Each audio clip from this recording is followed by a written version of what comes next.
Afternoon, Dwayne here, Dry Creek Wrangler School. Going to put out another video.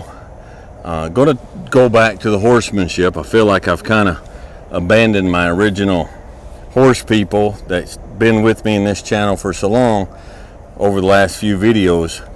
But those of you who have come on lately and have been watching the just the talk videos, I invite you to stick around because you might learn something here that might correlate across. This is Sweet Jane.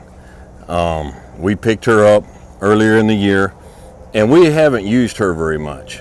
We haven't worked her very much. Just we got really busy, hard in the school, and I couldn't trust the students on her. She's been a little bit of a pistol, a little bit of a handful. And Mama rode her once, didn't like her. I rode her once, I didn't like her. Had Caleb out here, he rode her, I don't know, half a dozen times. He didn't care for her too much either. So we put her back up just because we were busy and didn't ride her for a while. And I've taken her on, and I've started working her, and I've started riding her. And I got to watching, which is a lot of what I do when I start working horses. I just start watching them and start thinking and start handling them. She's about 7 years old. And when we came, mostly she'd just been ridden bareback in a halter, maybe sometimes with a saddle, by little girls and teenage girls just around the farm. And when we brought her over here, she didn't want to do anything other than that. She's like, I didn't sign up for this. And everything was a fight. She wouldn't take a bit. She just threw her head, threw a fit.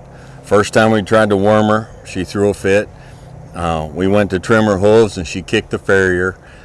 She swung around and moved. She didn't want the saddle. If you got the saddle on her, then she would take it. And then her head was high. She didn't want to do anything. You could ride her in a halter, but her head was up. She didn't want to turn. She didn't want to listen. And she just didn't want to do much of anything. She just wanted to just do her own thing. And we've brought her along pretty good. Now we can trim her. She'll take a bit beautifully. And she's starting to tip her nose and move back. And I'm riding her exclusively now, just getting a lot of miles on her and getting her handled. And she's giving now. See, look at that. See how soft she is? She's coming around. Now she's not there yet. I mean, I just brought her out here and tied her up this post and she pulled back. So she's not where I want her to be, but then I'm not where I want to be either. And she's on the journey, but she hasn't reached her destination. You're on your journey. Maybe you haven't reached your destination either. So I got to thinking, because you get to doing this after a while, and you look back and you say, she's come along pretty good. How did I bring her to that point? What did I do? And then I got to thinking what I've done with some of these other horses, and I got to realizing that there's a process that I go through. And then I got to realizing it's the same process that I go through in my life. When you find your horse or yourself is a spot in life, and maybe you're really pretty but nobody likes you, or you're not real trustworthy, nobody really trusts you, like we didn't trust her, or you're not real, what's the word I want, productive. She wasn't productive. I had to leave her out in the field because I couldn't trust the other guest on her. So when I started bringing her along, what I started doing, I realized, was working on her mind, working on her attitude, working on her view of life. Are you with me? Are you hearing what I'm saying? You don't like that, do you? Well, we're just going to just calmly sit there until you settle down. She doesn't like it. So the first thing I did with her is I took away something undesirable. I started with a little thing that she did that was not best. And so I removed that. So the first thing I removed was I took away her eating when on the halter. She just wanted to stop, like horses do, it's natural. She just wanted to stop and eat grass, and she didn't want to work. When you tied her up, she was fighting to get grass. So I worked on that, and I said, no, we don't do that.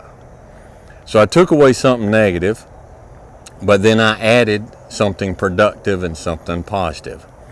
So I started working with her gently, and it took a while, but I started getting to where she would take the bit, just a simple snaffle bit, and where she would take the bit so that I could ride her and start communicating with her. So then I took something productive and added to it. And so then I took something else that was negative, I took that away. She would squeal and whinny at the other horses when we left. I'm like, no, because that's saying you're not important to me. That's just a puppy. You're okay. That's just saying you're not important to me. I don't care what you want. I want to go back over there. So I worked with her and said, no, we don't do that. So I took another negative thing away. But then I added a positive. I added something productive. I got her to where she would stand still to take the saddle. Okay? And so the process has been all along, slowly, remove something negative, add something positive. Now, many times people working with horses, they try to add the positive and they try to add the positive, but they don't delete the negative. And then you've just got a big old messy soup. Or we try to take away the negative, but we don't add anything productive. And then we have a horse that's very limited in what it can do in its productivity. You understand what I'm saying? In life, I get so many comments on the channel. Young men, young women, men and women not so young. They look at their life and they're like, you know what? I'm not productive. I'm not happy. I don't feel like I'm anything like what I ought to be. And maybe, and people don't get on and say it on the channel, but we get to the point, I've gotten to the point where you just look in the mirror and you don't like what you see. I don't like the man that I am. I don't like who I've become. And I notice people don't like to be around me. People, maybe you look around and people at work, they don't like to be around you. People roll their eyes, people this, what, that. You say, how do I start over? How do I wind up going from something that is not productive, that is not dependable, that is not trustworthy, that is not fun? Because, folks, a horse like what she was when we got here was not fun. So how do you go from being a person that's not productive, a person that's not trustworthy, a person that's not fun? Well, start with taking something negative away. Not something big, okay? I mean, it can be big if that's the direction you need to go, but it can be something small, okay? Maybe you come home from work and you realize you walk in, you eat supper, you flop down your lazy chair, you sit there for 4 hours vegging on the TV, then you go to bed.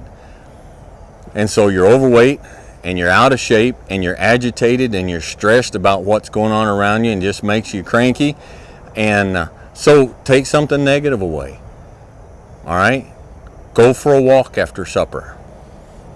Start exercising. Limit yourself to start with to 1 hour of TV, or maybe just a movie with mama before bed. Take something negative away.